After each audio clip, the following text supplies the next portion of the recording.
मित्रों, जय माता दी। 29 मार्च शनिवार 2025 सर्वप्रथम गुरुजनों के चरणों में शीश को झुकाते हुए हम आपका मिश्रा ज्योतिष केंद्र में स्वागत करते हैं। आज हम आपको काशी हिंदू विश्वविद्यालय से प्रकाशित विश्व पंचांग के आधार पर सटीक जानकारी देंगे एवं शीघ्र सफलता दिलाने वाले चमत्कारी शुभ मुहूर्त की भी जानकारी देंगे। अभी तक आपने हमारा चैनल सब्सक्राइब नहीं किया है तो प्लीज वीडियो शुरू करने के पहले मिश्रा ज्योतिष केंद्र को सब्सक्राइब अवश्य कर लें और बेल आइकन की घंटी बजा दें, क्योंकि आपका एक सब्सक्राइब हमारे लिए महत्वपूर्ण है। हम आप लोग को बधाई देते हैं जिनका कि आज जन्मदिन है। हम आप लोग को हार्दिक शुभकामनाएं दे रहे हैं जिनकी कि आज मैरिज एनिवर्सरी है। हम आप लोगों को यानी जो इस वीडियो को देख रहे हैं इनकी दिक्कत परेशानी दूर हो, माता रानी से विनती करते हैं।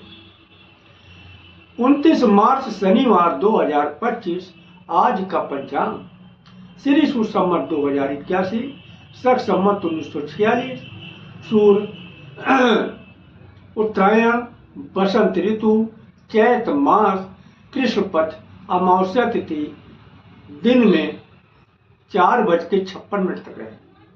तदुपरांत प्रथमा तिथि आरंभ हो जाएगी। उत्तरा भाद्रपद नक्षत्र रात्र में 8:18 तक रहेंगे।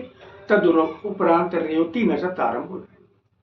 ब्रह्म योग रात्र में 11:02 तक रहेंगे। तदुपरांत ऐन्द्र योग आरंभ होंगे।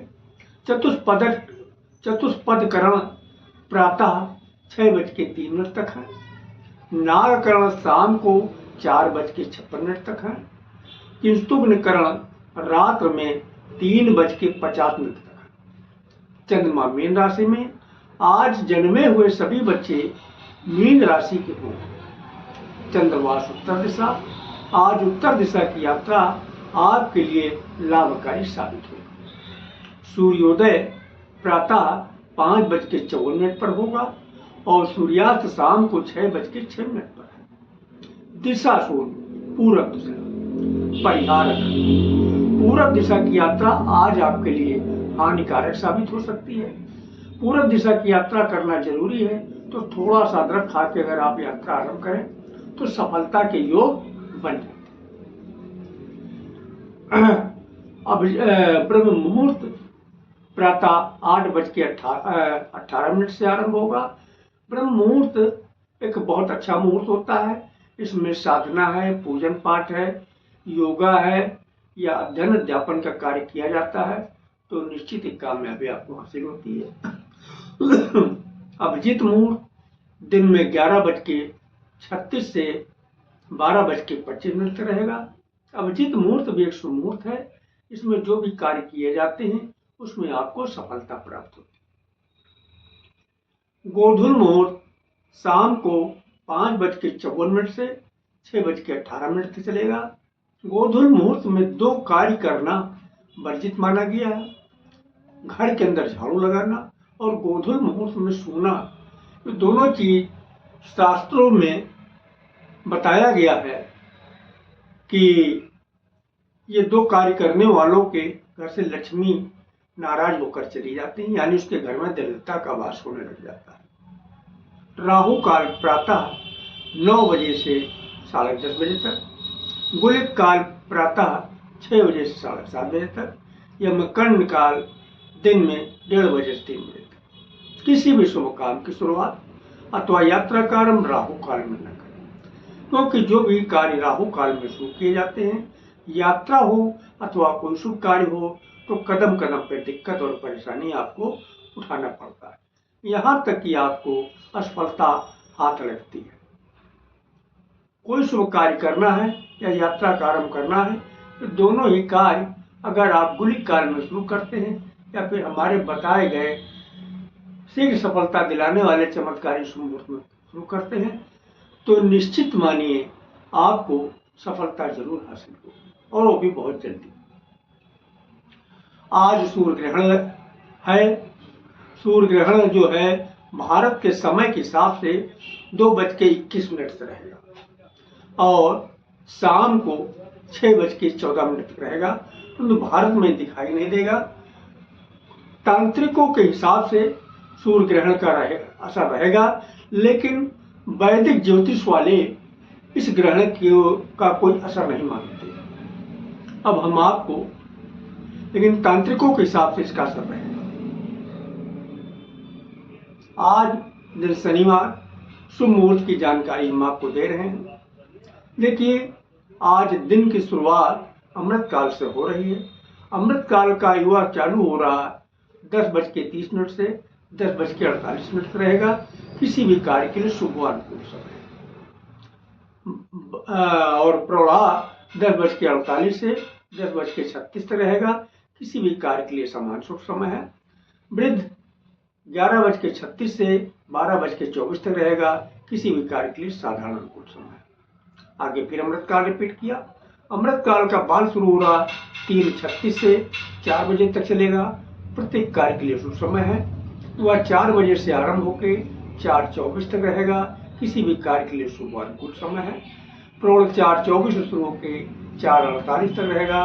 किसी भी कार्य के लिए समान शुभ समय है। वृद्ध 4:48 से आरंभ होकर 5:12 तक रहेगा।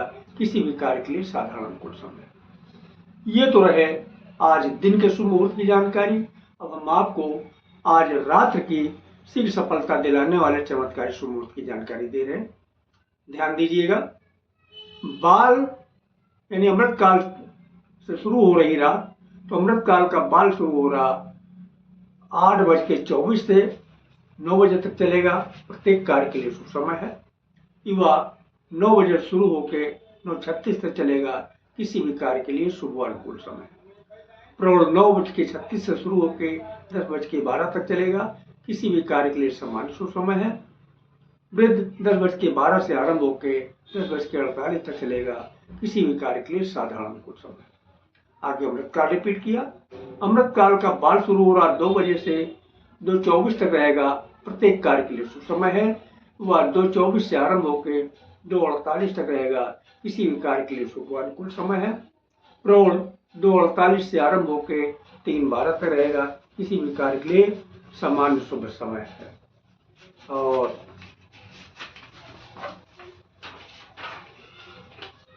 वृद्ध 3:12 से शुरू होकर 3:36 तक रहेगा। किसी भी कार्य के लिए साधारण अनुकूल समय। आगे फिर अमृत काल रिपीट किया। अमृत काल का बाल शुरू हो रहा 4:24 से 4:48 तक रहेगा।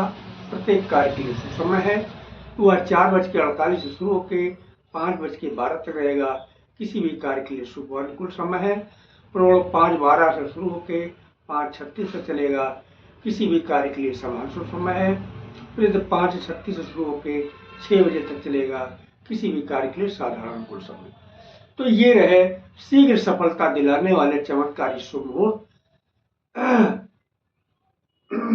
अब इसकी हम आपको बारीकी को बता देना उचित समझते हैं। इससे विद्या की खोज करने वाले महाराज विक्रमादित्य के समय में पैदा हुए थे, जिनका नाम था श्री बराहमिहिर जी। इस श्री बराहमिहिर जी की खोज है। इन्होंने यहाँ पर जो है दिन की शुरुआत को प्रातः 6 बजे से माना है और इसी तरीके से रात की शुरुआत को शाम 6 बजे से माना है। इन्होंने एक शब्द का बार बार इस्तेमाल किया है, महन काल और अमृत काल। ये है क्या? देखिए, महन काल एक शुभ मुहूर्त है और अमृत काल भी शुभ मुहूर्त है, लेकिन महन काल को इन्होंने प्राथमिकता का दर्जा दिया और अमृत काल को उसके बाद का दर्जा दिया। तो जहां तक संभव हो सके आप लोग महन काल में काम की शुरुआत करते हैं तो निश्चित ही आपको बहुत जल्दी कामयाबी हासिल होगी।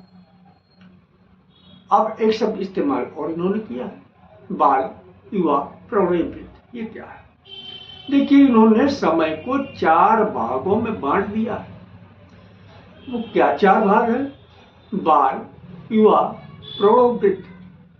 देखिए, आपको आसानी समझ में आ जाए इसके लिए हम आपको बहुत छोटा सा उदाहरण दे रहे हैं। जब आपने जन्म लिया तब आपका बचपना था, आपकी समय गुजरा, उम्र बढ़ी, बचपना खत्म हो गया, अब आप हो गए जवान। जब और उम्र बढ़ी तो आप जवान भी नहीं बचे, जवानी और बुढ़ापे के बीच में आ गए, यानी आप अधेड़ हो गए। जब और उम्र बढ़ी तब आप अधेड़ भी नहीं बचे, अब आप क्या हो गए, बूढ़े हो गए।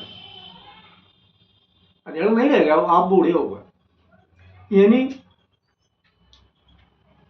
इन्होंने जो बचपने को बाल के नाम से संबोधित किया, जवानी को युवा के नाम से संबोधित किया, अधेड़ को प्रौढ़ के नाम से संबोधित किया है, और बुढ़ापा को वृद्ध के नाम से संबोधित किया। अब हम आपसे एक जवाब चाहते हैं, एक उत्तर चाहते हैं, कौन ज्यादा ताकतवर होगा? बच्चा ज्यादा ताकतवर होगा या बूढ़ा ज्यादा ताकतवर? आप लोगों ने सही जवाब दिया, न बूढ़ा ताकतवर न बच्चा ताकतवर। अब सवाल ये उठता, ताकतवर होगा कौन? सही कहा आप लोगों ने, जाहिर सी बात है, ताकतवर होगा जवान होगा, फिर या अधेड़ होगा।